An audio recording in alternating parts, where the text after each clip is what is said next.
चलो, क्या चल रहा था? What was going on? क्या चल रहा था बच्चों? What was going on? Tetrahedral void. Tetrahedral. Now next heading we have a octahedral void. Octahedral void. Now write down the void formed by the six sphere. ये sphere जो है constituent particles हैं, form by six sphere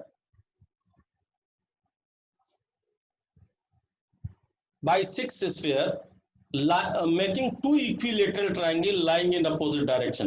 Making two equilateral triangle lying in opposite direction is known as octahedral void. Octahedral void. देखें, मैं आपको पहले भी दिखा, अभी थोड़ी देर पहले भी मैंने आपको स्टार बना के दिखाया था। ये वही स्टार है, देखें, तीन। नाउ ये तीन sphere, this is three sphere. और अगर आप इसमें मैं सेंटर दिखाऊं आपको, ये सेंटर यहाँ पे। हेलो सर जी, वो पूजन बोल रहे हैं, सर को बोल मुझे क्लास में लेना है। पूजन को बोलो कि आप प्रिंसिपल ऑफिस के थ्रू परमिशन लेके ही आप आ पाओगे, ठीक है? मैंने बोला सर उसको। सुनो मेरी बात सुनो। कल कौन किससे बात हो रही है हमारी? पृथ्वीराज। कल सारी बात हो चुकी है। ये सेशन को ज्वाइन करके अपना मौज काटता है। बोलो कि अब ऐसे बच्चे को हम अलाउ नहीं करते हैं, ठीक है? बोलो अब बोलो कि प्रिंसिपल ऑफिस से परमिशन लेके आओगे तभी बात होगी, ठीक है? और मैं मुझे नहीं मतलब है कि वो जाएंगे, उनके पापा जाएंगे, कैसे जाएंगे, लेकिन मैं ऐसे बच्चों को अलाउ नहीं करूंगा क्लास में, ठीक है? ओके। हाँ, जो कभी कभी आते हैं, वंस इन अ वाइल आते हैं, उसमें भी क्या करते हैं, वो अटेंडेंस वो लगा करके गायब हो जाते हैं, ठीक है? ऐसे बच्चों को तो अलाउ नहीं करते हैं सर। या तो आओ या नहीं आओ, अपने पास दो ही रास्ता है, तीसरा रास्ता कोई नहीं है। सुनो, ये अपने पास तीन स्फेयर है और ये देखिए इक्विलेटरल ट्रायंगल बन रहा है। अब देखिए बाकी तीन, अभी 6 स्फेयर में तीन अभी बाकी है। बाकी तीन स्फेयर देखें, एक ये आया, इसके ऊपर लगा, ये एक लगा, और देखें ये एक लगा। अब देखिए इनके पॉइंट्स को आप मिलाओगे, सेंटर पॉइंट को, तो आपको एक और इक्विलेटरल ट्रायंगल मिलेगा जो अपोजिट रहेगा। स्टार फॉर्मेशन हो रहा है, एक ये बना, सॉरी, एक आपके पास ट्रायंगल ये बन रहा है,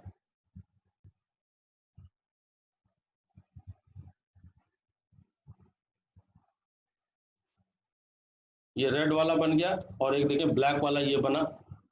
ये देखें, ये आपको देखा, अगर आपको दिखाई दे रहा है, दो इक्विलेटरल ट्रायंगल बन गए जो अपोजिट डायरेक्शन में लाई कर रहे हैं। इनके बीच की जो जगह आपको दिखाई दी है, इसमें जो बीच में आपको जगह दिखाई दे रही है, that is octahedral void. Octahedral void. अब देखें, इसको भी क्या दिखा दूं आपको? दिखाऊं? डू यू वांट टू सी? अरे बोलो भाई, मुझे कैमरा ऑन करना पड़ेगा। देखें, just let me take that three spheres, और इनके बीच में आपको तीन स्फेयर आपको। इससे पहले कि मैं आपको अलग बताऊं, मुझे अपना बोर्ड थोड़ी देर के लिए मैं हटा रहा हूं और अपना कैमरा ऑन कर रहा हूं। Now open your camera and see me. Now see, this is we have a three, this is equilateral triangle, और इसके बीच में आप ये जगह देख रहे हैं, ये जगह मैं उसको दूसरी तरफ दिखाऊं, तो इधर से दिखाऊं, तो ये देखें, ये बीच में ये पेन दिखाई दे रहा है, ये आ रहा है कुछ? देखें, ये जगह, ये जगह खाली है, ये ठीक है? ये इस वैकेंट स्पेस की बात कर रहा है। तीन ये एक इक्विलेटरल ट्रायंगल, और देखें तीसरा ये एक इक्विलेटरल ट्रायंगल है। तो देखें इन दोनों के बीच में ये देखें, दोनों ये इनके बीच में जो जगह आ रही है, this is we have octahedral void। इनके बीच में ये जो भी वैकेंट स्पेस आ रहा है, ये वैकेंट स्पेस जो है ये टेट्राहेड्रल कहला रहा है। इनकी खास बात देखें क्या है, ये टेट्राहेड्रल यहाँ पे अरेंजमेंट नहीं इंपॉर्टेंट है, यहाँ इंपॉर्टेंट है इनको बन कैसे रहा है, एक स्फीयर के दोनों तरफ कितनी टेट्राहेड्रल void आएंगे, वो आप नोट करके एक बार लिखेंगे। Write it in the note, write in the note, note करके लिखेंगे आप कि if there are n number of atoms, atom को ब्रैकेट में स्फीयर्स लिख लें, हम जो ये स्फेरिकल आपको दिखा रहे हैं ये एटम्स ही हैं। If there are n numbers, capital N, if the n numbers of atom bracket में sphere, then for each atom there are 2n tetrahedral white। देखिए tetrahedral white जो होगी, tetrahedral white,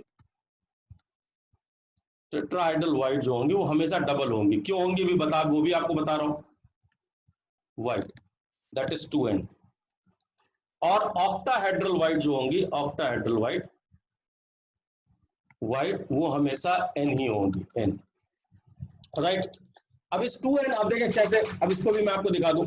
मैं वापस टेट्राहाइड्रल बना रहा हूं। देखिए ये आपने बताया था 4 स्फीयर से मिलके बनेगा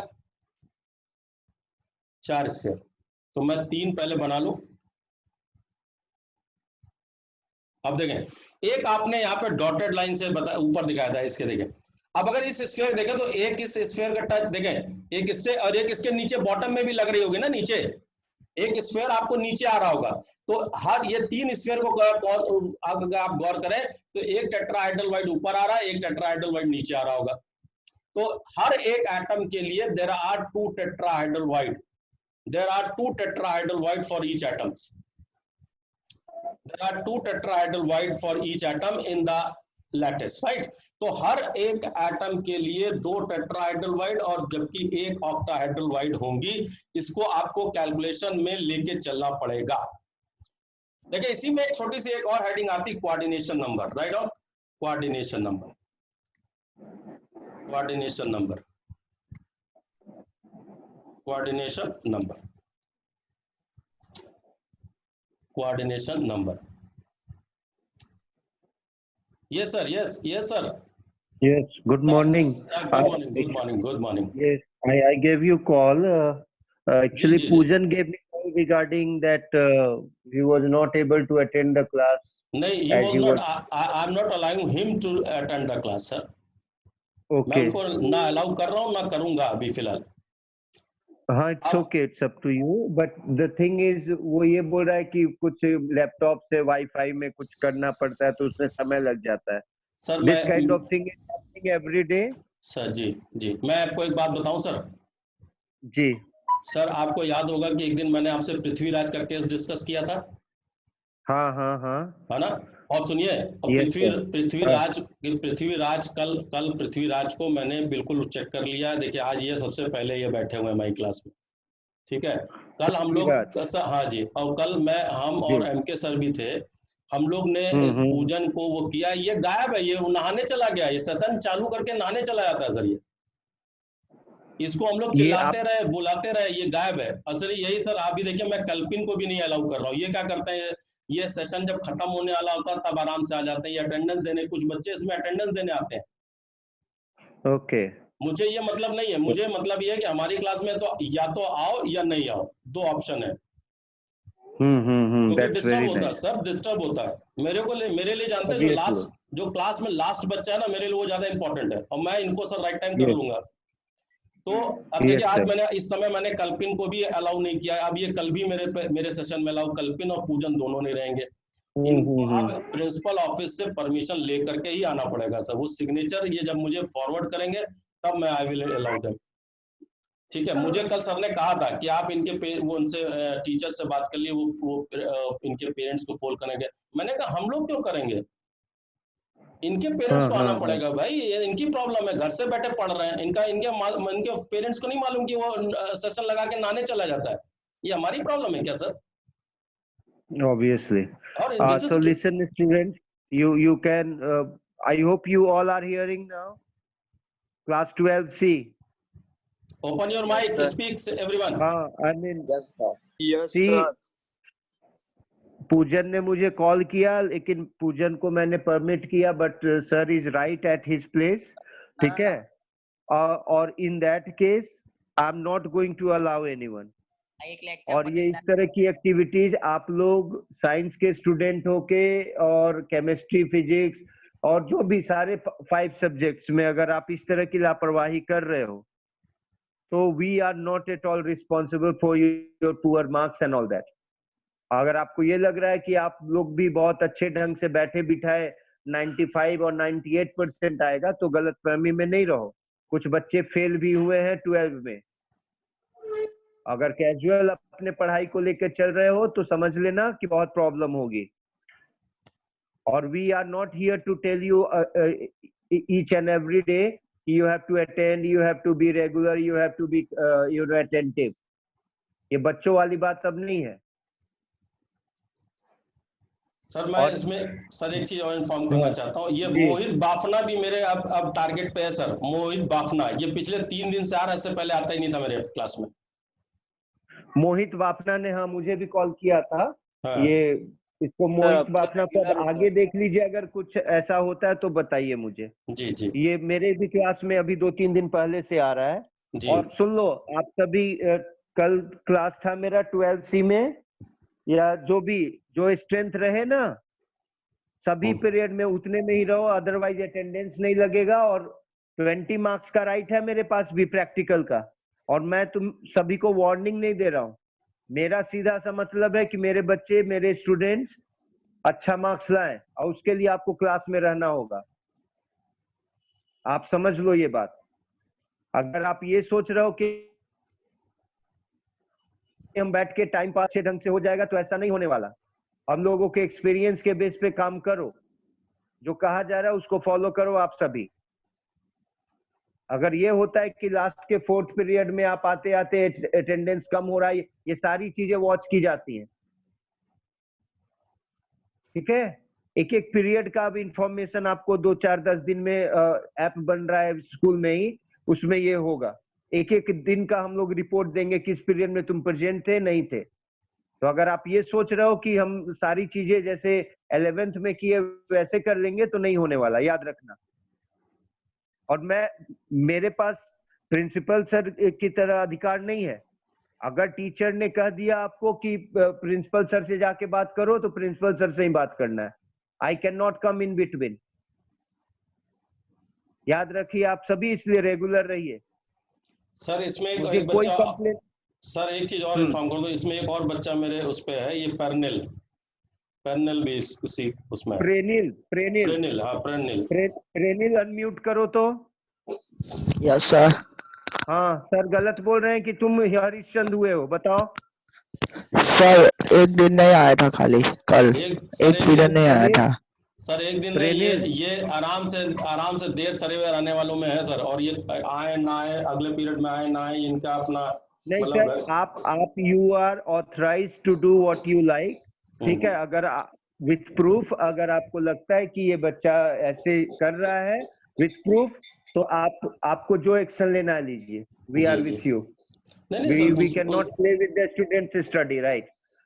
ऐसे नहीं चलेगा। किसी को भी अगर ऐसे कुछ करना है तो बता दो भाई। हम लोग आपके पेरेंट्स को कंप्लेन नहीं करना चाह रहे हैं, क्योंकि आप सभी बड़े बच्चे हो, छोटे बच्चे नहीं हो। समझ लो अपनी बात को। We are not going to tolerate all these things. Remember and be regular in all the period. Thank you sir. You carry on. पूजन नहीं एडमिट होंगे। जी जी okay. जी नहीं, अब जो भी सर जीत वेटिंग रूम में। अब आने दो, अब नहीं कोई तो किसी को होने दो, वो सर डिसाइड करेंगे। उसका नेटवर्क इशू हो गया था सर, वो होने दो। Karan, how do you know? Sir वो पहले था मीटिंग में, मैंने देखा था उसका मैसेज आया। Vinay sir, I will request you, किसी भी बच्चे को आप मैक्सिमम जी वीक में 1 से 2 दिन का वो चांस दे सकते हैं, नेटवर्क इशू के कारण। समटाइम इट अकर्ड, लेकिन अगर वो रेगुलर बेस पे कर रहा है, अगर आपको ये लगता है कि वो रेगुलर बेस पे ऐसा कर रहा है, then you can take your action. We don't have any problem. Sir मैं एक चीज आपको देखिए, बच्चों के सामने मैं क्लियर सर मैं एक चीज आपको बच्चों के सामने क्लियर कर दूं कि मैं उस सब्जेक्ट का टीचर हूं जो प्रैक्टिकल बेस्ड होता है। मतलब बगैर प्रैक्टिकल ऑब्जर्वेशन के हम कुछ भी रिजल्ट नहीं देते हैं, है ना। अगर हम किसी बच्चे के लिए कुछ भी अगर यहाँ पे कह रहे हैं, तो ये मान के चलिए कि वो फुल एंड फाइनल है। अदरवाइज कोई हमारे लिए कोई बच्चा, सभी बच्चे बराबर है। मैं तो अभी किसी को जानता ही नहीं सर। मैंने पृथ्वीराज के लिए, आपको याद होगा कि आपसे 1-1.5 हफ्ते पहले ही आपसे डिस्कस किया था, है ना सर। और मैंने उसको बोला भी था, पृथ्वीराज को भी मैंने बोला था। जी तो वही मेरा कहने का मतलब, विदाउट ऑब्जर्वेशन मैं कोई भी बात नहीं करता हूँ सर। कोई नहीं करने की बात ही नहीं है। और मैं क्यों चाहूंगा कि बच्चों को नुकसान हो। हाँ ऑब्वियसली, बस मेरा ये कहना है कि अगर आपको कहीं लगे कि किसी बच्चे का जेन्युइन रीजन है तो उसको एक हाँ बार आप बिल्कुल, चांस दे सकते डेफिनेटली हैं। डेफिनेटली दूंगा, जैसे डेफिनेटली। ये कौन सा करण कौन सा है, who is this about whom you are talking? Bafna Bafna Jeet Bafna. Jeet Jeet नहीं, जीत करके बच्चा है, उसकी पूजन। बात कर रहा हूँ। जी जी, उसको नो वो आ अलग कर जीत, गया दिया, सर अंदर। कर दिया सर, कर दिया कर दिया कर हाँ दिया। पूजन किसी पटेल को तो भी मेरी सर, पूजन पटेल सर तो कल ही मेरी एक क्लास में आए थे सर, पूजन पटेल तो कल ही मेरी क्लास में आए थे। उससे पहले तो अच्छा उनको मैंने देखा ही नहीं, और उसमें भी आके उन्होंने क्या किया, लगा के सेशन चले गए नहाने धोने। नहीं नहीं नहीं, अच्छा ये कैसे आपको पता चला सर कि वो नहाने ही गया है? हाउ डू वो यू नो? सर आप एमके सर साथ में थे, पूछे हम लोग कितना चिल्ला, हम लोग ने यहाँ कितना काम हाँ से सर। पता ओके चला ओके ओके पूरी ओके क्लास के आई डू सामने। Understand. It is all the matter in the front of whole class, okay okay है ओके, ना। तो इसका मतलब क्या है, ठीक वो अपना ठीक घूम ठीक। रहे हैं, मौज मस्ती कर रहे हैं, ऊपर पतंग उड़ा रहे हैं। अब प्रेनिल प्रेनिल तुम सुधर जाओ, प्रेनिल आराम से देर सवेर आते हैं सर, हम ही तो समझ में अलाउड। प्रेनिल? ओके सर, अच्छे अब बच्चे रेगुलर आऊंगा। अच्छे बच्चे ओके बनो, मजाक ओके नहीं सर, करो में। ओके हाँ सर, अब रेगुलर आऊंगा। सर एक चीज बता रेगुलर दूं आओ, नहीं रेगुलर पढ़ो भी अच्छे ढंग से, सर, ओके मजाक सर। नहीं बनाओ अपने करियर को। हाँ चलो। ट्वेल्थ और 10th के साथ कोई लिबर्टी नहीं सर, कोई कोई एक्सक्यूज यस नहीं, कोई, ऑब्वियसली, है ना, क्योंकि हमको इनसे रिजल्ट निकालना है। तो मेरे को यस लगता है यस कि हम लोग को इनको चांस देने का, ठीक है दे दिया सर, अभी ऑब्वियसली सर। जून में दे दिया, जुलाई अपना लोग तो पहले से वर्क कर रहे हैं सर, आज कोई नया थोड़ी ना कर हाँ रहे हैं। हाँ, अब जुलाई आ गई, अभी भी देते रहेंगे तो इनको, हम आप लोग को दिसंबर तक आपसे लिबर्टी मैं देनी ये पड़ेगी। रिक्वेस्ट करूंगा सर, अरे वीक सर में एक दिन, जी अगर ऐसा लगता है कि किसी लड़के का जेन्युइन रीजन है, वीक में एक दिन उस बच्चे जी को एक दिन, नेटवर्क का इशू और सारी चीजें, सबके पास अपना पर्सनल मोबाइल है, सब कुछ मैनेज कर सकते हैं। जी ये जी सब जी, व्हाट्सएप और फेसबुक पे पूरा दिन दिन भर रहेंगे और क्लास के समय नेटवर्क इशू नहीं होना चाहिए। बिल्कुल ठीक है, तो बिल्कुल। इन लोगों को मैनेज करना सीखना है। आप वीक में एक दिन का चांस दे सकते हैं, एक दिन से ज्यादा अगर किसी कारणवश हो रहा है। जी और डियर स्टूडेंट्स प्लीज रिमेम्बर, आपको ये प्रिविलेज नहीं है कि you will be late in the class. Everything we have done with proper care, कि आपको 10 मिनट का ब्रेक दिया गया है, सारी चीजें एज इट इज है। अगर आप नहीं आते हैं शुरुआत के 5 मिनट के अंदर मैक्सिमम, तो फिर आपका अटेंडेंस नहीं लगेगा। मैं आपको बोल रहा हूं, हर चीज बहुत स्ट्रिक्ट होने वाली है आपकी पढ़ाई के लिए, आपके बेटरमेंट के लिए। हम लोग को कोई शौक नहीं पड़ा हुआ है, हम लोगों को केवल आपको पढ़ाना है और अच्छे रिजल्ट लाने हैं, जिससे आपको बेनिफिट मिलना है, और इसमें आप सपोर्ट करें। किसी को कोई डाउट हो तो you can give me call, लेकिन याद रखिए इस तरह की लापरवाही, इस तरह का indisciplinary activities school is not going to tolerate, okay, in any of the period. आपको 3 घंटे का क्लास है, उसमें आप रेगुलर रहिए। Thank you sir. अरे sir thank you so much sir, thank you so much. Can I continue? Yes sir. चलो हम लोग का नेक्स्ट हेडिंग है कोऑर्डिनेशन नंबर। तो कोऑर्डिनेशन नंबर में पहले आप डेफिनेशन लिख ले, फिर बात करता हूँ, यही दिखाता हूँ आपको। लिखेंगे the number of sphere, the number of sphere directly touches to the central, directly touches to the central atom. The number of atom which touches to the central atom is known as its coordination number. The number of atom touches to the central atom is known as its coordination number. Coordination number. देखिए हम लोग के पास वो structure खत्म हो गए। अगर आपको हम लोग ने देखिए 2 डायमेंशनल में मैंने लिया था, मैं आपको याद दिला दूं, स्क्वायर क्लोज पैक। मैं छोटा सा स्ट्रक्चर बना रहा हूँ आपके लिए। देखिए यहाँ पे मैंने एक ये स्क्वायर प्लेनर कल हम लोगों ने दिखाया था, स्क्वायर प्लेनर। तो यहाँ पे बताया था, ये एक रफ डायग्राम है मेरे लिए। देखिए इसमें आप देखिए किसी एक को सेंट्रल हमने मान लिया। अब आप बताएं how many atom is directly touches to this? 4। इसका मतलब ये जो कल हम लोग ने लिया था स्क्वायर क्लोज पैकिंग, उसको हम लोग ने छोड़ दिया, अब उसको आगे डिस्कस नहीं कर रहे हैं। उसमें कोऑर्डिनेशन नंबर 1 2 3 4, 2 डायमेंशनल में बात कर रहा हूँ, आई एम टॉकिंग अबाउट 2। तो यहाँ पे कोऑर्डिनेशन नंबर 4 दिखाई दे रही है। Is it clear now? अभी देखें हम लोग ने एक वो हेक्सागोनल क्लोज पैकिंग लिया था, वहां पे यहाँ पे हम लोग के पास इस तरह आ रहा था।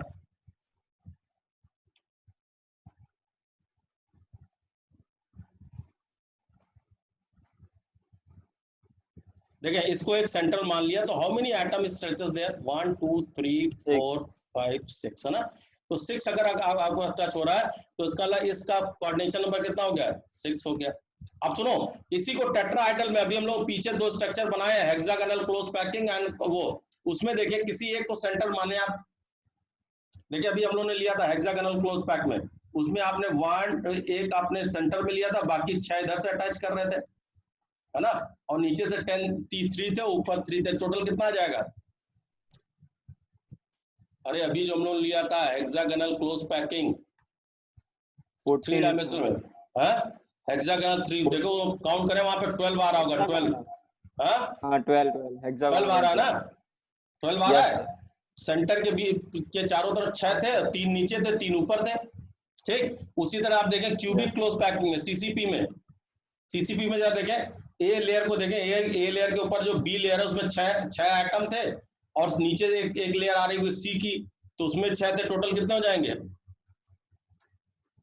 अरे ए लेयर में जो ए लेयर थी उसके 6 ऊपर और 6 नीचे, टोटल कितने कोऑर्डिनेशन नंबर हो जाएगा? 12। बात समझ में आ गई? तो जितने डायरेक्टली एटम टच होते हैं या अटैच होते हैं वो कहलाते हैं कोऑर्डिनेशन नंबर, ठीक है। किसी एक को आपको सेंट्रल मान करके यहाँ पे देखना पड़ता है।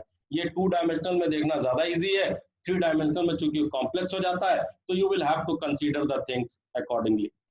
कोई डाउट, कोई कंफ्यूजन, कोई कंफ्यूजन, कोई प्रॉब्लम? No sir. चले अभी देखिए अपने पास एक बढ़िया सी एक हेडिंग आ गई जो बोर्ड में पूछा भी जाने वाली चीज है, ठीक है। इसमें बोर्ड का में भी इसका डेरिवेशन पूछा जाता है, ठीक। और तीनों ही आपको क्वेश्चन भी दिखाना मैं चाहूंगा। I just want to share that, जरा सा मैं आपसे शेयर कर रहा हूं आपकी गूगल क्लासरूम में मैं आ रहा हूं, और इस गूगल क्लासरूम में आपके पास स्टडी मटेरियल कहीं पे मैंने टेक्स्ट बुक शेयर की हुई है। इस टेक्स्ट बुक में हम लोग ने यहाँ पे 12th का पार्ट वन हम लोग ये देखिए खोल रहे हैं now. Is the book is there with you? Yes sir. अच्छा, इस बुक में देखिए मैं एक क्वेश्चन पे आ रहा हूँ। ये सॉलिड स्टेट आ गया, सॉलिड स्टेट इज देयर। अभी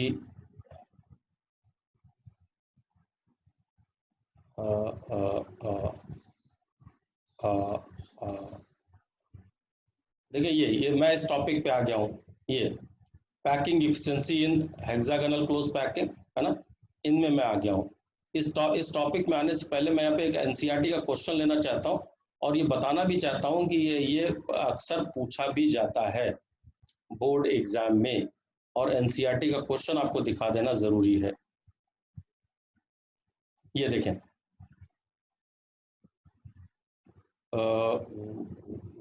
ना ये देखें, ये दिस इज 1.10 क्वेश्चन। देखें ये, calculate the efficiency of packing in case of metal lattice, ठीक है। लैटिस हो या क्रिस्टल लैटिस हो, उससे क्या लेना देना। अब उसमें 3 ही तरह के, simple cubic, body centred cubic and face centred cubic, और इसमें लिखा हुआ है assumption that with the assumption that atom are touching each other, मतलब वो यहाँ पे मान के चले वो सब एक दूसरे से टच कर रहे हैं। इसमें इन तीनों में भी मैं आपको बता दूं कि face centred cubics most important है। क्यों इंपॉर्टेंट है बताऊंगा, ठीक है। तो एक मैं बताऊंगा और 2 आपको खुद करने पड़ेंगे, करने का तरीका आपको खुद लगाना पड़ेगा। मैं एक आपको सॉल्व करके बता सकता हूं, बाकी आपको कैलकुलेट करना पड़ेगा। तो बताएं इसमें किसका करें, जिसका बोर्ड में बार बार पूछा जाता है उसका करें, या जैसा भी आप बताएं। क्वेश्चन लिख लें, क्वेश्चन नंबर 1.10, क्वेश्चन 1.10 यहाँ पे लिख लें अपनी हेडिंग में, यहीं पे दाएं बाएं। इंपॉर्टेंट क्वेश्चन है, बोर्ड में बार बार पूछा जाने वाला क्वेश्चन है। बोलो बच्चों क्या करना है? अरे बोलते ही नहीं तुम लोग तो। सिंपल क्यूबिक का बताओ। सिंपल क्यूबिक का बताएं? सिंपल क्यूबिक का या तो मेरे हिसाब से तो फेस सेंटर्ड क्यूबिक जो मोस्ट इंपॉर्टेंट है, बोर्ड में इसी का पूछा जाता है। सिंपल क्यूबिक तो आप खुद ही कर लोगे, सिंपल क्यूबिक आप खुद कर लेंगे, मतलब बाकी आप जैसा बताएं, मेरे को कोई दिक्कत नहीं है। सर फेस सेंटर बता दो। फेस सेंटर बताएं, देखो चलो चलो वापस मैं आ रहा हूँ। I am just sharing my board again, ठीक है। चलो इसमें मैं आपको एक चीज बताना चाहता हूँ कि face centred cubic, write down, पहले तो लिखेंगे एफिशिएंसी ऑफ पैकिंग या packing efficiency, packing efficiency, packing efficiency. और हम लोग किस में ले रहे हैं? फेस सेंटर्ड की। Number 1 face centred cubic, face centre cubic, ठीक है। और आप यहाँ पे लिखें, बाकी आपको सिंपल क्यूबिक का और बॉडी सेंटर क्यूबिक का आपको निकालना है, ठीक है, बाकी आपको निकालना है। देखिए फेस सेंटर्ड क्यूबिक का मतलब हो गया, अगर मैं स्ट्रक्चर ड्रॉ करूं तो इसका मतलब ये था कि इसके सारे कॉर्नर पे हैं और एक फेस पे है,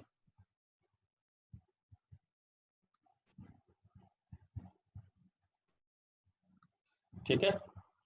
और ये आपके पास देखें, दिस यहाँ मैं कॉम्प्लेक्स नहीं कर रहा हूँ, मैं आपको दिखाने के लिए सिर्फ एक दिखा रहा हूँ। सारे कॉर्नर्स पे आपके पास क्यूब्स हैं और यहाँ पे एक सेंटर पे है। और उसने बताया एज्यूमिंग ऑल आर टचेस, अभी तो ये सिंपल आपको दिखाया। टचेस के लिए अगर मैं बात करूं तो हमारे पास यहाँ पे देखें, यहाँ पे टच करने की जहां तक बात है तो this is we have corner वाले, ये देखें ये बीच वाला सेंटर वाला,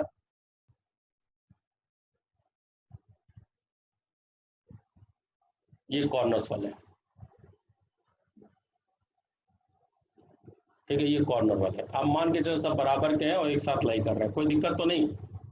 देखिए मैं इनके कॉर्नर्स, इसके सेंटर्स को टच करके यहाँ पे एक इसका स्क्वायर बना ले रहा हूँ।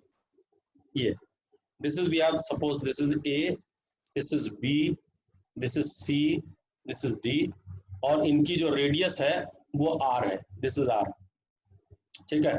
और यहाँ पे अगर आप देखें ये, तो यहाँ पे 2 आर है, एक आर, एक आर, और सारे जो स्क्वायर है बराबर ही है, ये सब आर है, दिस इज आर, ठीक। कोई दिक्कत? कोई दिक्कत? No sir. चलो No, अभी sir. हम लोग को क्या निकालना है? हमें वॉल्यूम ऑफ यूनिट सेल निकालना है, ठीक है। इस यूनिट सेल का क्या वॉल्यूम है?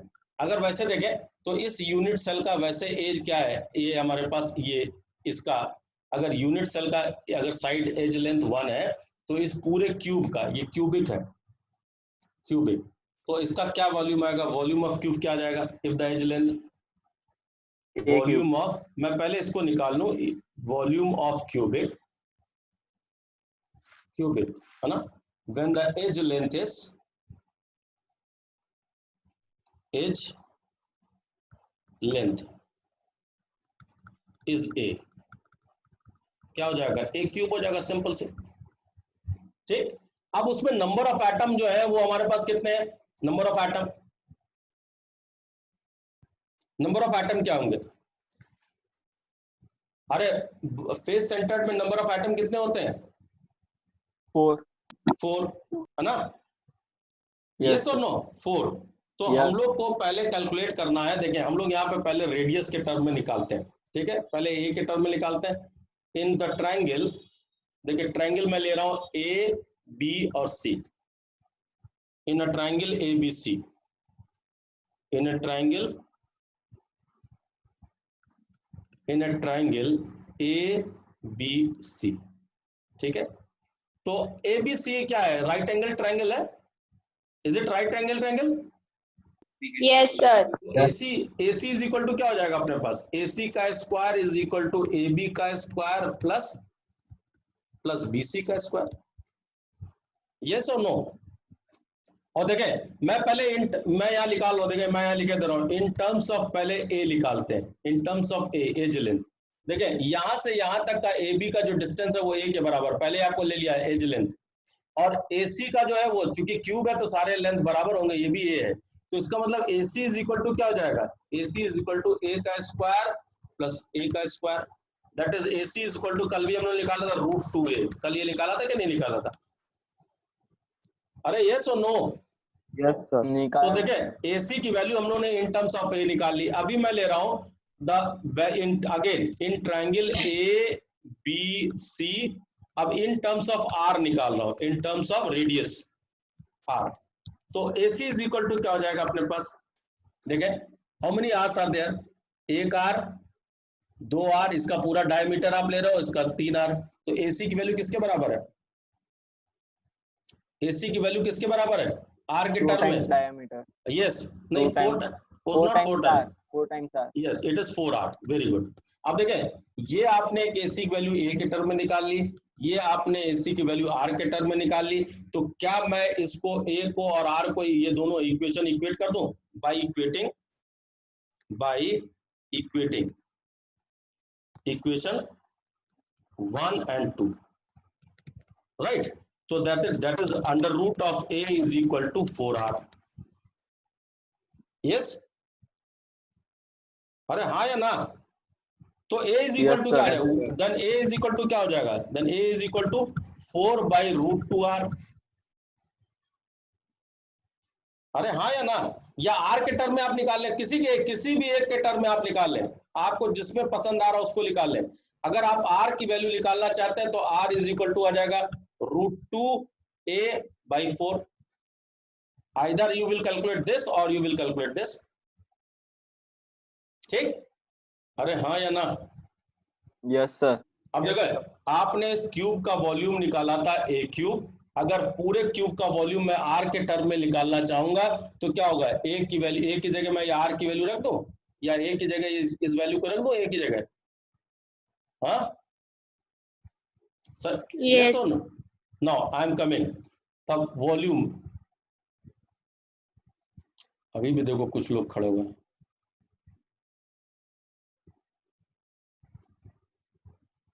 नाउ देखिए volume of unit cell in terms of radius R क्या हो जाएगा? दैट इज A क्यूब में आप R की वैल्यू रख दें, R के टर्म में रख दें। A इज इक्वल टू आपको यहाँ पर रखना, ये इज इक्वल टू ये वाली वैल्यू रख दें R के टर्म वाली, ठीक है? व्हाट इट विल कम्स, क्या जाएगा? क्या जाएगा? ना क्या आ जाएगा? देखें 2√2R, हाँ 2√2R का होल क्यूब, 2√2R का होल क्यूब। हाँ, दैट इज हम लोग यहाँ पे लिख लें 4/2√2R, इसका आप क्यू लगा लें तो आपके पास जो भी वैल्यू आ जाएगी R के टर्म में आपने वैल्यू निकाल ली। क्या आ रही है? क्या आ रही है? 2√2 बिल्कुल सही कह रहे हैं आप, ठीक है? चलें जिसको यही छोड़ दें, इसके ज्यादा आगे हमको लेके जाने की जरूरत नहीं। अभी देखें what is the volume of sphere. अगर मैं एक एटम को स्फेरिकल मान लो तो वॉल्यूम ऑफ स्फीयर क्या होगा? 4/3 πr³। Yes. Now number of atom in this face centred cubic हम लोग कैलकुलेट करके आ रहे हैं, नंबर ऑफ एटम इन 4 है ना? तो 4 एटम का क्या होगा? वॉल्यूम ऑफ 4 स्फीयर क्या हो जाएगा? Volume of 4 sphere is how much? 4 into 4/3 πr³। अब देखिए आप पैकिंग फैक्टर आपको निकालनी है। इस पूरे क्यूब में 4 एटम आ रहे हैं, 4 एटम का आपने वॉल्यूम निकाल लिया, इस क्यूब का आपने निकाल लिया। अब कितनी ऑक्यूपाई वो स्पेस ऑक्यूपाई कर रहा है, तो packing fraction is equal to हो जाएगा, packing fraction is equal to what? क्या हो जाएगा? Total volume of 4 sphere occupied upon the total volume of unit cell into 100 percentage आ जाएगा। अब देखें आपके पास यूनिट सेल का वॉल्यूम आपने निकाल लिया, आपने स्फीयर का वॉल्यूम निकाल दिया, 4 into 4/3 πr³ ओवर जो भी आपके पास 4/√2R³। आप इसको क्या कन्वर्ट करके परसेंटेज नहीं निकाल पाएंगे? जब निकाल के बताएं कितनी परसेंटेज आ रही है, कैलकुलेट करके परसेंटेज बताएं जल्दी से बताएं। टाइम अपने पास 3 मिनट का है। 74%। देखिए मैं रेड से लिख ले रहा हूँ, 74%। अब सवाल उठता है कि सर ये बताइए सर, आपने एफसीसी का क्यों बताया, या बार बार एफसीसी को ही क्यों पूछता है। ठीक है, अब इधर देखिए, मैं आपको एक छोटा सा एग्जांपल दे दूं कि अगर आपने कहा था एक बच्चे ने कहा ना सर सिंपल क्यूबिक आप पहले बता दो, सिंपल क्यूबिक में यही परसेंटेज आपकी लगभग, मैं राउंड परसेंटेज बता रहा हूँ, 52% आती है, और बॉडी सेंटर्ड क्यूबिक में बीसीसी में यही परसेंटेज आती है 68%। बताएं विच वन इज मोर। और देखिए एफसीसी में आपने निकाल ली, एफसीसी में you have FCC, how much it is 74%। Which one is more efficient, which one is more efficient? हाँ, एफसीसी। इसीलिए सुनो, हम लोग शुरुआत से इस चैप्टर में जो एफिशिएंट है उसी को ले रहे हैं, और इन एफिशिएंट को वो बाहर वेटिंग एरिया में छोड़ दिया कि जा भाई तेरे को नहीं पढ़ना तो मत पढ़, छोड़ दिया। अब जो पढ़ना चाहेगा वही पढ़ेगा। तो अब इसीलिए बोर्ड भी बार बार एफसीसी पूछता है, हमारे लिए एफसीसी मोस्ट इंपॉर्टेंट है। सिंपल क्यूबिक बीसीसी हमको इसलिए पढ़ते हैं कि हमें जानना चाहिए। तो इसी तरह आप निकालेंगे, वहां भी आप टोटल स्फीयर, वहां देखे बीसीसी में नंबर ऑफ एटम 2 आते हैं, यहाँ 4 एटम थे। ठीक है, तो आर के टर्म में पहले रेडियस निकाल लेंगे उसका, आर के टर्म में उसको ए क्यूब की जगह रख लेंगे, और वो आर की वैल्यू आपको पहले मैंने वहां कैलकुलेट कर बता दी है। आर और ए का रिलेशन पहले एक टेबल बनवाया था, डिस्टेंस बिटवीन नियरेस्ट नेबर, याद आ रहा है कि नहीं आ रहा है? अरे याद आ रहा है?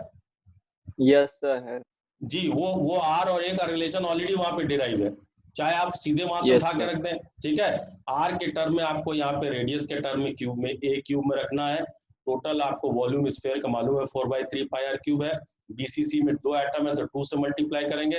अब total volume of 2 sphere upon total volume of unit cell into 100 निकाल लेंगे। उसी तरह सिंपल क्यूबिक में एक एटम होता है तो 4/3 पाई आर क्यूब निकालेंगे, उसका आर के टर्म में आप रेडियस निकाल लेंगे। वहां अगर आपको याद आ रहा हो, रेडियस जो था ए का हाफ ही था। सिंपल क्यूबिक में जो ए की वैल्यू आर की वैल्यू थी ए बाई हाफ, याद आ रहा है आपको? तो कुछ नया नहीं है। Yes. तो होमवर्क, आज का होमवर्क आपको दूंगा, ये डेरिवेशन इंपॉर्टेंट है, फिर बता रहा हूँ। देखिए बोर्ड, मैं जो बात करता हूँ मैं बोर्ड की बात करता हूँ, मोस्ट इंपॉर्टेंट, ये बोर्ड में पूछा जाता भैया, इसलिए इंपॉर्टेंट है आपके पास। It is important because it is asking frequently, it is asking frequently. तो now you have the homework today. You will have to derive the packing fraction of simple cubic and body centered cubic on the same way. मैंने आपको most important derivation दे दिया है। Any doubt, any confusion, any problem left? अभी यहां तक कोई, किसी को कोई डाउट, कोई कंफ्यूजन, कोई प्रॉब्लम? No sir. एनीवन? कल आपके पास एक ही क्लास है, सिर्फ एक पीरियड है, तो आज आपका जो जिस दिन 2 पीरियड होते हैं उस दिन मैं डेज मान ले सेम डे है तो हम लोग ए और बी करके लिखते हैं। जैसे आज 6 डे है इस चैप्टर का, तो 6 डे ए और 6 डे बी लिखेंगे। ठीक है, तो आज की 2 क्लास हैं, 2 क्लास का अपडेट वहां पे आपको मिलेगा। ठीक, बाकी आपके पास वहां पे एनसीईआरटी की बुक और एग्जाम्पलर इज देयर। ठीक है, आपका पीए आ रहा है, पीए में फिर बता दूं 15% क्वेश्चन जो है एमसीक्यू है, 4 question short, very short answer type है, 2 नंबर के हैं, और 4 क्वेश्चन 3 नंबर के हैं, वो शॉर्ट आंसर टाइप्स हैं। ठीक है, और मैंने आपको बताया एनसीईआरटी सिर्फ